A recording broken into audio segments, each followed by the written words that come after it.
va parler musique maintenant. J'ai le plaisir de recevoir Louise Léger. Bonsoir. Bonsoir. Vous êtes comédienne et musicienne dans l'ensemble Offrande notamment, et vous êtes venue avec Gilles Dumoulin. Bonsoir. Bonsoir. Vous êtes musicien et directeur artistique des Percussions Claviers de Lyon. Voilà, je l'ai dit en entier sans me rater pour cette première fois. Vous allez nous proposer ce week-end cette co-création entre Offrande et donc les Percussions Claviers de Lyon. Le spectacle Les Yeux Clos, notamment avec de la musique de Scriabine. Et cette création, alors on en aura un petit aperçu à la Fièvre du samedi, comme tous les lundis, les premiers samedis du mois, pardon, à 11h à la Fonderie. Vous pouvez aller à la rencontre des artistes et écouter de la musique. Et puis, cette création, Les Yeux Clos, comment vous avez eu envie? Alors, vous avez monté ce spectacle avec Martin Moulin de l'ensemble Offrande. Ça fait référence, Les Yeux Clos, cette affiche toute en couleurs, à la musique, à la composition de Scriabine.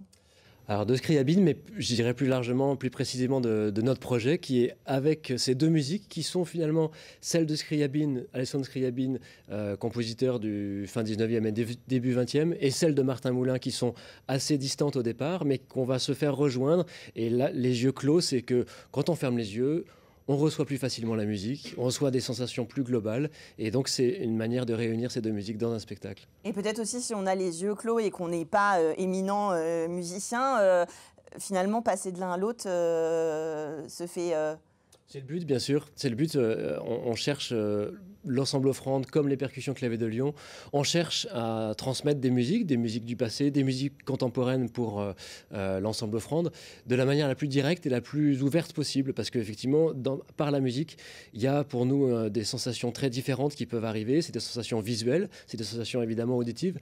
Et on essaye de faire, pour le coup, un peu comme l'espérait Alessandro Scriabine en son temps, quelque chose de global qui ne soit pas simplement un exercice uniquement auditif, uniquement musical, mais qui puisse émouvoir et parler à l'ensemble de l'être, comme lui le ressentait. Alors justement, on a un peu l'habitude maintenant au Mans, en Sarthe, avec l'ensemble Offrande, mais il y a cette volonté commune aussi d'expérimenter, alors j'aime pas justement le thème expérimental pour la musique, mais d'avoir quelque chose d'un peu intuitif et d'un peu plus global. Vous parlez beaucoup de couleurs dans votre dossier de présentation de ce spectacle-là, de donner à voir en fait des musiques qu'on a peut-être un peu moins l'habitude d'entendre, évidemment, que l'on n'entend pas forcément sur les ondes radio, etc., mais qui se vit justement en spectacle. C'est ce qu'on a voulu réunir effectivement avec les deux ensembles. Les Percussions Claviers de Lyon, il y a quelque chose de très gestuel parce qu'on est 5 percussionnistes qui jouent sur des grands instruments, des instruments de la famille du xylophone. On nous dit des fois que c'est une sorte de danse quand on voit les musiciens qui bougent, parce que aussi, c'est très grands instruments avec 2 voire 4 baguettes, donc il y a quelque chose de spectaculaire. Donc là, il y a quelque chose... Moi, je suis toujours étonné quand on joue des œuvres de musique classique adaptées pour nos instruments. Il y a beaucoup de gens qui se disent « mais je connaissais pas ça », alors qu'on a joué un extrait de la Symphonie Fantastique ou d'autres répertoires très connus.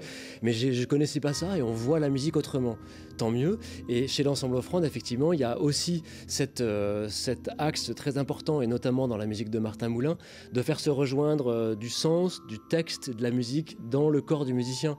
Et donc, réunir à la fois une comédienne et pianiste comme Louise, et puis cette gestique, cette présence scénique des 5 percussionnistes, c'est effectivement une manière de se retrouver sur une matière commune pour emmener le public de manière plus simple, plus directe. Alors justement, Louise Léger, vous lisez des textes sur ce spectacle, si j'ai bien compris, qui vont dans cette ouverture aussi de lier tous les arts, puisque notamment vous lisez des extraits de Kandinsky, qui a beaucoup travaillé sur le lien entre la peinture et la musique. Ouais, alors là, on n'est pas tout à fait à jour, parce qu'on était parti au départ sur un travail sur Kandinsky, parce que la musique de Scriabine a souvent été associée à une dimension de coloriste, il y a un lien très fort entre en effet le son et la couleur chez Scriabine, mais on a décidé avec cette création aussi d'ouvrir encore plus la palette du sensible, et donc je vais porter des textes d'un certain Malcolm de Chazal, qui est un ingénieur d'abord, mais également un poète qui a vécu à l'île Maurice au XXe siècle. Il est né en 1902 et il a publié un texte qui est absolument magnifique et saisissant, qui s'appelle « Sens plastique ».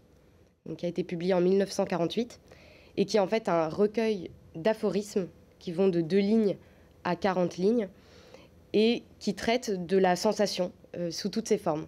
Donc on a vraiment décidé d'ouvrir donc à la couleur, à la vue, mais aussi à l'odorat, au toucher,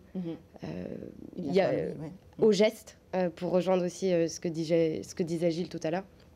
C'est vrai qu'on a dans ce spectacle aussi on a porté une grande attention au geste en lui-même. Malcolm de Chazal écrit beaucoup de choses. Il compare des fois un geste à un goût. Il peut s'arrêter comme ça pendant 3 lignes sur juste un geste de main. Voilà. Moi, je suis très heureux, effectivement, pour compléter ce que tu dis, Louise, dans l'écriture même, dans les mots de Malcolm de Chazal, il y a quelque chose qui fonctionne avec la musique. On peut avoir des textes qui sont absolument bouleversants, une langue très belle, et quand on la mélange avec la musique, on ne s'est pas obligé que ça fasse quelque chose de plus. Et là, c'est vraiment ce qui se produit. C'est pour ça qu'on a conservé et puis qu'on a même étendu ce choix de Malcolm de Chazal. Ça se complète, en fait. C'est pas la musique, enfin le texte à côté de la musique, mais il y a vraiment un lien entre les deux. Le texte devient matière artistique en lui-même. C'est-à-dire que c'est pas tant le sens du texte que la matière des sons. Exactement, parce que vous parliez d'aphorisme, etc. Donc dans l'écriture, de la poésie, de l'écriture. Et puis alors, donc moi, j'ai pas encore vu cette production, mais je sais pas si c'est toujours dans le plan, mais j'ai lu des instruments, parce que vous êtes pianiste aussi. C'est ça. Et là, vous allez faire des gestes, des chuchotements, du piano joué. Alors, il y a de quoi nous interroger quand on regarde le pitch du spectacle. Et pas seulement, venez voir. Non, c'est ça. En fait, on a vraiment travaillé sur ma présence au plateau, qui est vraiment une présence musicale, tout autant que théâtrale. Et donc, c'est vrai que je vais me joindre aux percussionnistes à certains moments. Parfois, les mots vont se superposer à la musique de Scriabine. On a vraiment cherché un floutage comme ça dans les matières. Il y a une co-composition, enfin c'est une collaboration, de toute façon c'est une composition commune entre les deux, jusqu'à la création de Martin Moulin, mais même déjà sur Scriabine, c'est ce que vous disiez. C'est ça, tout à fait. En fait, on a ces 2 matières, et puis c'est notamment vraiment Martin Moulin qui a été le chef d'orchestre et l'inventeur de toutes ces matières pour les combiner. Et finalement, on est arrivé à des choses assez variées. Il y a des pièces entières, comme au concert d'Alexandre Scriabine. Il y a plusieurs pièces, un enchaînement de pièces créées par Martin Moulin. Et puis il y a aussi des combinaisons dans lesquelles effectivement Louise a à la fois un rôle de diseuse sur un texte écrit, et puis aussi des matières de chuchotement. Et ça, c'est vraiment le travail propre à Martin depuis des années, de pouvoir faire devenir matière musicale des mots qui ont un sens, qui sont utilisés pour leur sens, mais aussi pour leur sonorité. Et là, ça se combine évidemment, on joue beaucoup, parce que les percussionnistes, nous, on a nos claviers, comme je disais, de la famille du xylophone, qui sont impressionnants parce que ça prend un grand espace, mais aussi, on va chercher aussi différents instruments très variés. Il y en a qui imitent des oiseaux, il y a d'autres qui viennent des percussions extra-européennes, des percussions d'Asie, notamment des gongs, et on a invité évidemment Louise comme complice à pouvoir se fondre par moment dans ces textures sonores très riches, très variées. Oui, puis c'est l'idée aussi que la musique n'est pas présente que dans les partitions et les instruments, mais qu'elle elle se partage à d'autres endroits et avec d'autres sens, et que justement on peut la faire rentrer dans nos compositions. Ça, c'est ce qui est proposé souvent avec Offrande. Le spectacle là, alors il sera joué donc ce samedi à la Fonderie, et puis j'ai vu qu'après vous aviez une date en avril à Alençon. Je suis un peu chauvine, donc je parle des dates qui sont autour de nous. On peut en profiter. Enfin, ça a l'air d'être aussi visuel et de nous embarquer dans un univers. À partir de quel âge on peut conseiller de venir voir ce spectacle et de se laisser emporter dans votre création ?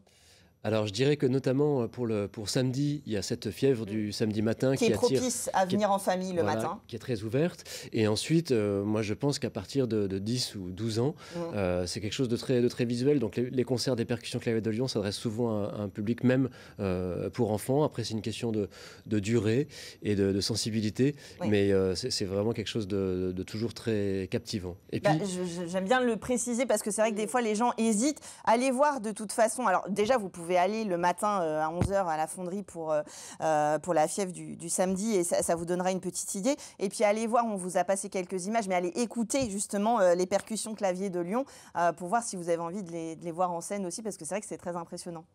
C'est très visuel, effectivement. Et en général, ça suscite vraiment une sorte de curiosité, à la fois des gens qui sont très habitués à une diversité d'instruments, et à la fois à des gens qui s'attendent à voir des musiciens classiques, puisque nous sommes des musiciens classiques, entre guillemets. Oui, c'est ça. Et on trouve ça pas si classique, finalement. Oui, finalement, il y a un mélange des genres, justement. Et c'est toute la proposition, depuis l'écriture de Scriabine jusqu'à celle de Martin Moulin. En tout cas, les yeux clos, avec cette très belle affiche. C'est ce samedi 1er mars à la Fonderie. Vous l'aurez trouvé en avril à Alençon. Vous allez sur le site d'Offrande ou des percussions clavier de Lyon pour voir toutes les informations. Merci à tous les deux d'être venus nous présenter ce beau spectacle. Et puis nous, on va continuer avec du cinéma et une soirée féminine tout de suite dans Culturel.